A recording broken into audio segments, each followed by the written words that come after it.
Hello family, welcome back to my new blog.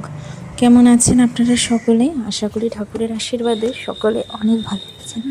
তো দেখুন, আজকে 2-3 দিন পর আমি ছাদে উঠলাম, আর উঠেই দেখি গাছের আমগুলো কিন্তু বেশ পেকে গেছে।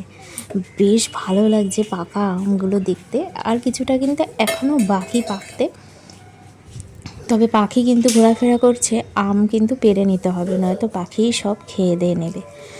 এরপর দেখুন, রান্নাঘরে আসলাম। আজকে 1 সপ্তাহ যাবৎ রান্নার কাকিমার কোনো দেখা নেই, তো সেই জন্য সকালবেলা রান্না বসাতে হয়েছে। আজ ছুটির দিন, শনিবারের ব্লগটা আপনাদের সঙ্গে শেয়ার করছি। তো এই যে আমি এখানে চা বানিয়ে দিলাম সকালবেলা, আর ভাত বসিয়ে দিয়েছি, যেহেতু ছেলে খাবে, তাড়াতাড়ি ওকে খাবার দিতে হয়। পড়িয়ে দেবো।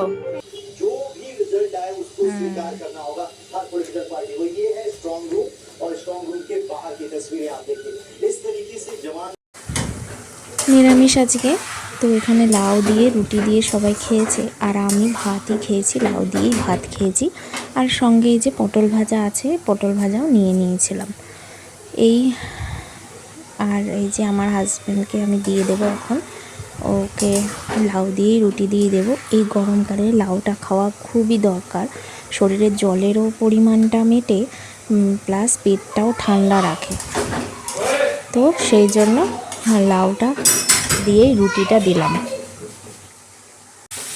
এরপর দুপুরে রান্না বসালাম। আজকে এই যে এখানে আমি পটল, আলু আর গাজরটা একটু ফ্রাই করে নিচ্ছি। এখানে আমি বড়িটা আগেই ফ্রাই করে নিয়েছিলাম, আর এখানে এই যে সজনে ডাঁটা দিয়ে আর কি সব মিক্সড একটা সবজি বানাচ্ছি। এখানে আছে ঝিঙা আর সজনে ডাঁটা, এগুলো একটু ভালো করে ধুয়ে নিই। টমেটোও দিতে হবে, বেগুনও দিয়েছি, বেগুন ছাড়া কিন্তু ভালো লাগে না খেতে। তো এই সব মিলিয়েই দুপুরে একটা তরকারি বানাই, নিরামিষ তরকারি একটু বেশি করে বানাতে হয় নিরামিষ দিনের তরকারিগুলো, নয়তো রাতে মাছ থাকলে যেন অসুবিধা হয় না, কিন্তু মাছ না থাকলে নিরামিষের দিনে তরকারি একটু বেশিই লাগে। আর আমি এদিকে উচ্ছে আলু সিদ্ধটাও বসিয়ে দিলাম। রান্না করতে করতে রান্নার এই যে ইনি আবার মুদি দোকানে সব কিছুই বিক্রি করে, তো এনার কাছে নিয়ে আসলাম আমি কালো জিরা নেব, লবণ নেব। ভীমবার লাগবে, ভীমবার দিয়ে দিন।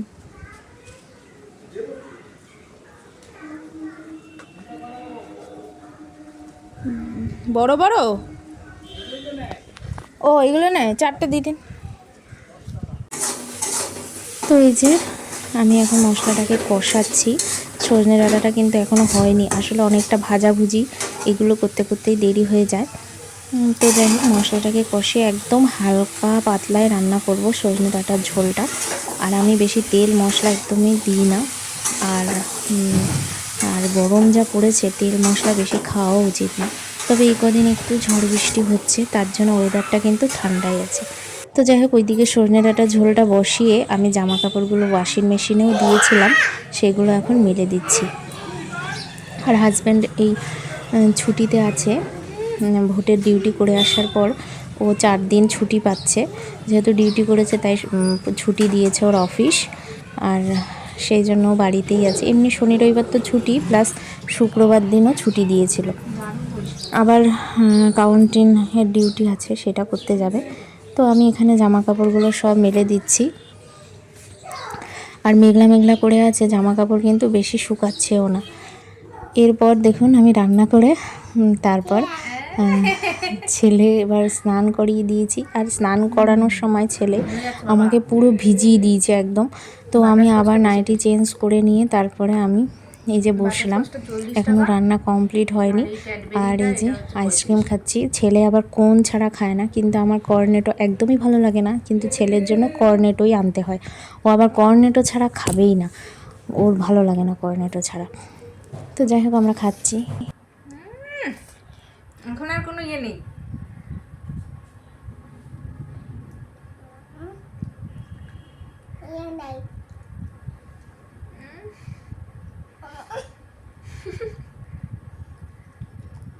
हो गया।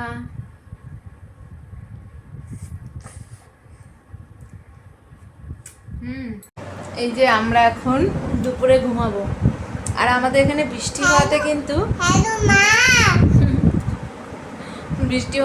ঠান্ডা হয়ে গেছে।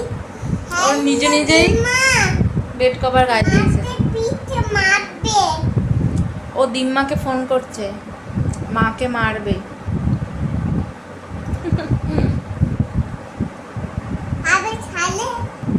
ঠিক আছে, চলো ঘুমাও এবার। এরপর আবার সন্ধ্যা থেকে আমরা শুরু করলাম। এখন এই যে আবার সন্ধ্যাবেলা চা বানানো, সব তরকারি গরম করা, সব কিছু মানে একটার পর একটা তো চলতেই থাকে, কি আর বলবো। তো যাই হোক, এই যে এখন আমি গরম করে নিচ্ছি সব তরকারিগুলো। আর কি, আজকে ওয়েদারটা একটু ভালো, প্লাস নিরামিষ, যেহেতু শুক্রবার বুদ্ধ পূর্ণিমা গেল নিরামিষ, আবার শনিবার আজকে নিরামিষ। তো সেই জন্য হাজব্যান্ড বললো যে একটু চাউমিন বানাও, নিরামিষ চাউমিনই বানাও, আমার আর ভালো লাগছে না। তো আমি বললাম ঠিক আছে, বাড়িতেও আছে যেহেতু, আমি এখানে প্রথমে বাদামগুলো ভেজে নিয়েছি। আর আজকে নিরামিষ চাউমিনে একটু সোয়াবিনও দেবো। তো নিরামিষভাবে একটু আলু দিয়েছি, সবজি ছিল না। এই যে বানানো হয়ে গেছে আমার চাউমিনটা। তো দারুণ হয়েছিল, সোয়াবিন দেওয়াতে বোধহয় সোয়াবিনের টেস্টটাও কিন্তু খুব ভালো লেগেছে। আর ভীষণ খুশি হয়েছে হাজব্যান্ডও, খুব খুশি হয়েছে খেয়ে, খুব ভালো লাগলো। এই যে এখন আমি আমার ছেলের আর আমার এক বাটিতে নিয়েছি, আর হাজব্যান্ডকে আলাদা বাটিতে দিয়েছি। খুশি হয়েছে পাপা? এখন আমরা খাওয়া দাওয়া করে নেব। খুব খুশি হয়েছে? হ্যাঁ,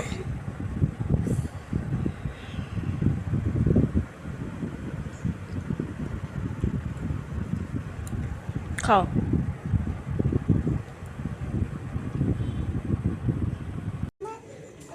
এরপর দেখুন, আজকে না যখন আমি চাউমিন বানাতে গেছিলাম, দেখলাম যে সয়া সস একদমই অল্প রয়েছে, যেটা আজকে লেগে গেল চাউমিনে। তো সেই জন্য আমি ওকে বললাম কিছু কিছু জিনিস অর্ডার করে দাও, অনেক জিনিস নেই।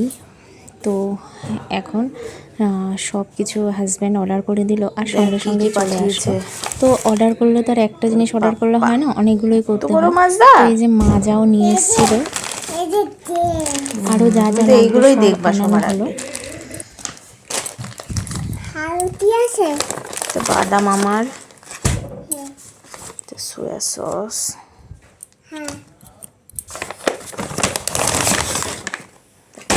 আমন্ডস, এখানে আলু ভেন্ডি, তো আলু আর ভেন্ডি এখানেই আছে। আর খুব ঝড় বৃষ্টি হয়েছে সন্ধ্যাবেলায়, আবার ঝড় বৃষ্টি শুরু হয়েছে একটু রাতের দিকে।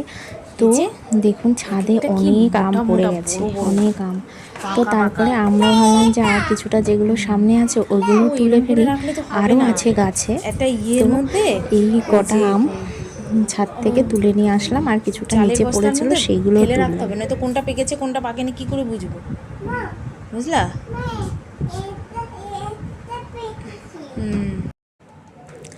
তো হাজব্যান্ড এখানে সাজিয়ে রাখছে সব আমগুলো, যাতে পাকলে বুঝতে পারি, তো সেই জন্য। তো এইখানে এই যে আমগুলো, কিছু কিছু আম পেকে গেছে, ভালো লাগছে বেশ দেখতে। আর আমের গন্ধে পুরো ঘর একদম ম ম করছে। এরপর দেখুন, এই যে বাবা ছেলে করছে খেলা।